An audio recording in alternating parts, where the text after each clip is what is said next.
नमस्कार साथियों। क्या कोई ऐसा तरीका है जिससे हमारे चेहरे की कांति हमेशा बनी रहे, दांत मसूड़े इतने मजबूत रहें कि ना कभी उनमें दर्द हो, ना कभी हिले ना गिरे? कोई ऐसा तरीका कि गर्दन, सिर, कान, मुख और आंख में होने वाले रोगों को भी हील कर सके, साध्य कर सके, वो भी अपने डेली रूटीन से। जी हाँ साथियों, हम बात कर रहे हैं कि आयुर्वेद संहिताओं में वर्णित हमारे अपने महर्षियों द्वारा दिया गया प्राचीन ज्ञान कवल और गंडूश के बारे में, जिसे आज विदेशों की देखा देखी ऑयल पुलिंग भी कहा जाने लगा है। साथियों, हम बात कर रहे हैं आयुर्वेद संहिताओं में वर्णित अपने डेली रूटीन या दैनिक दिनचर्या की, जिसमें हमने डेली रूटीन भाग 1 में जाना कि ब्रह्म मुहूर्त में उठने का वैज्ञानिक आधार और फायदे। भाग 2 में जाना ब्रश यानी कि दातुन किससे करें और क्यों, क्या लिखा है उसके बारे में संहिताओं में, क्या है उसका वैज्ञानिक आधार कि इससे दातुन करने से हमें ये फायदा होगा या हमारी दांतों की या मुंह की ये प्रॉब्लम ठीक होगी, क्या है उसका आधार। भाग 3 में हमने जाना कि नोजल ड्रॉप या नस से लेने का फायदे क्या हैं और इसका वैज्ञानिक आधार क्या है।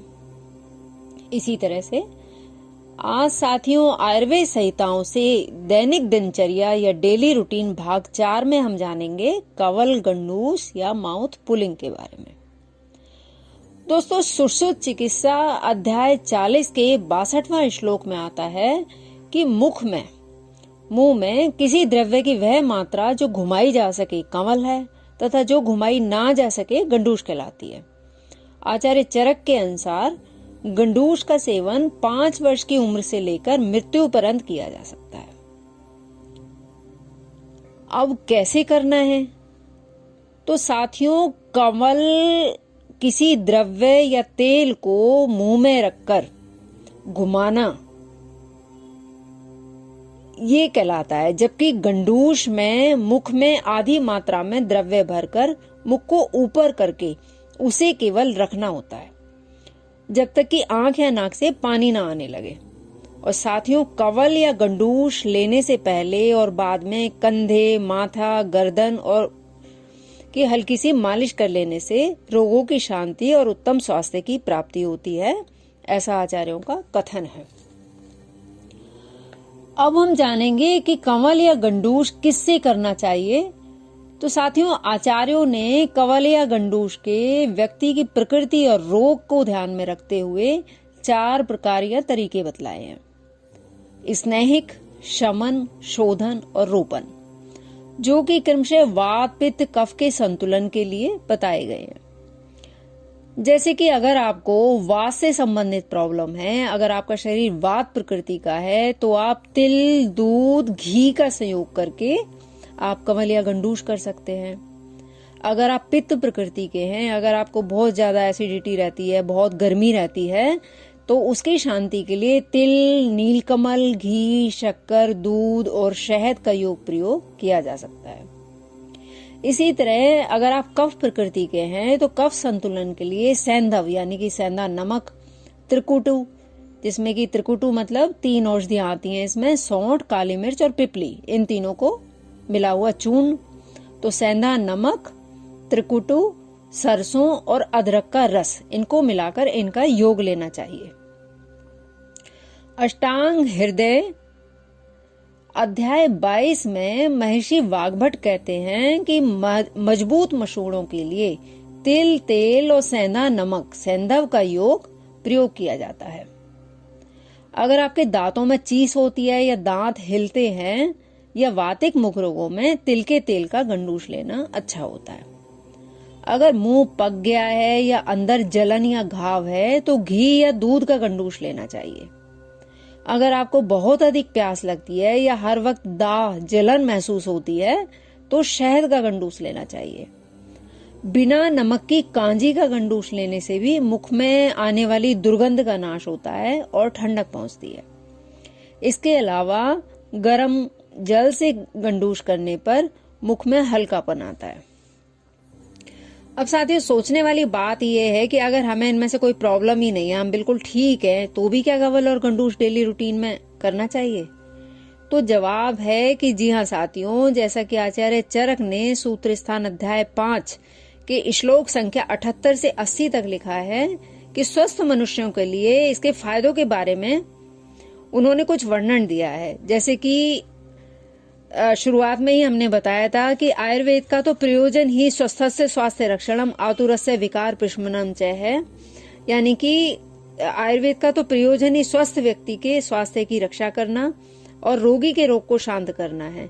तो उस हिसाब से आचार्य चरक कहते हैं कि इससे हमारे जबड़ों, जौ या मैंडिबल को बल मिलता है, वाणी स्वर आवाज को बल प्राप्त होता है, मुख गाल आदि की वृद्धि होती है और मुख और गले में जैसे कहते हैं ना कि सूखता है तो वो शुष्कता नहीं आती, खुश्की नहीं आती, जीभ शुद्ध होती है, जिससे रसों का ज्ञान यानी कि खट्टा तीखा मीठा अलग अलग तरह के रसों को प्रॉपर महसूस करना, टेस्ट को महसूस करना, वो प्रॉपर महसूस होता है, जिससे अन्न में यानी कि भोजन में रुचि उत्पन्न होती है। होठों के फटने का भय नहीं रहता, दांतों का नाश नहीं होता, अभी तो उनकी जड़ें मजबूत होती है और उनमें शूल यानी कि दांत दर्द भी नहीं होता। खट्टी वस्तुओं को खाने पर भी दांत में खट्टापन नहीं होता और दांत इतने दृढ़ यानी कि मजबूत हो जाते हैं कि अत्यधिक कठोर आहार का सेवन करने पर भी दांतों में विकृति नहीं आती। तो ये साथियों, इसके डेली करने से लाभ के बारे में बताया है महर्षि ने। तो अब हम हमेशा ये कौन से द्रव्य से करें? तो साथियों, आपके लिए आसान तरीका है शुद्ध तिल के तेल से करना, और हो सके तो उसमें सेंधा नमक मिला लीजिए। मैं स्वयं भी तिल के तेल द्वारा ही करती हूँ। इसके अलावा आप कुछ पेड़ों की छाल का हिम कषाय बनाकर भी कर सकते हैं। हिम कषाय बनाने के लिए आचार्यों ने औषधीय पेड़ों की छाल को रात भर पानी में भिगोकर सुबह मसलकर उससे हिम कषाय घर पर ही बनाया जाता है। इस तरह का आचार्य ने निर्देश दिया है कि आप उसको खुद ही बना सकते हैं। कुछ पेड़ों की छालों के नाम आए हैं, जैसे कि खदिर, अरिमेद, छीरी वृक्ष, पीपल, गूलर, पाकड़, बड़ आदि। आचार्यों ने इन पेड़ों का वर्णन किया है कि इनकी छाल को लाकर आप रात में पानी में भिगो दीजिए और सुबह मसलकर उसके पानी से आप कवल या गंडूश कीजिए। तो आप इनको मार्केट से भी ला सकते हैं। अगर आप छाल कहीं से अगर आपको नहीं मिलती है तो आप इन पेड़ों का नाम लेके उनकी छाल आप बाजार से ला सकते हैं, मिल जाएगी। तो कुल मिलाकर साथियों, हमने जाना कि आयुर्वेद संहिताओं के अनुसार गंडूश करने से मुख के समस्त अवयव शुद्ध हो जाते हैं, इनकी रक्षा होती है तथा इनके बल की वृद्धि होती है। इस प्रकार गंडूश और कवल का मुख के स्वास्थ्य यानी कि ओरल हाइजीन में अत्यंत महत्वपूर्ण योगदान है। तो क्यों ना साथियों, हम भी इसे दांत साफ करने के बाद डेली रूटीन में अपनाएं। आप मुंह में तेल भरकर अपने किसी भी काम में लग जाइए।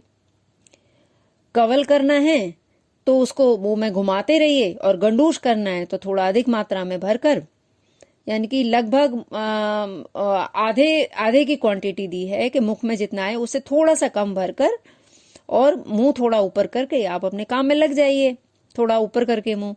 और उसके बाद में आंख नाक से जब पानी आने लगे या कफ इकट्ठा हो जाए तब इसे थूक दीजिए। है ना, कितना आसान और कितना उपयोगी। तो साथियों, आइए जुड़े हम अपनी प्राचीन बहुमूल्य विरासत से यानी आयुर्वेद संहिताओं से, देशी उपचार के साथ, और पाएं स्वस्थ जीवन और रोगों से मुक्ति। आयुर्वेद चुनिए, हमेशा स्वस्थ रहिए। ओम तत्सत।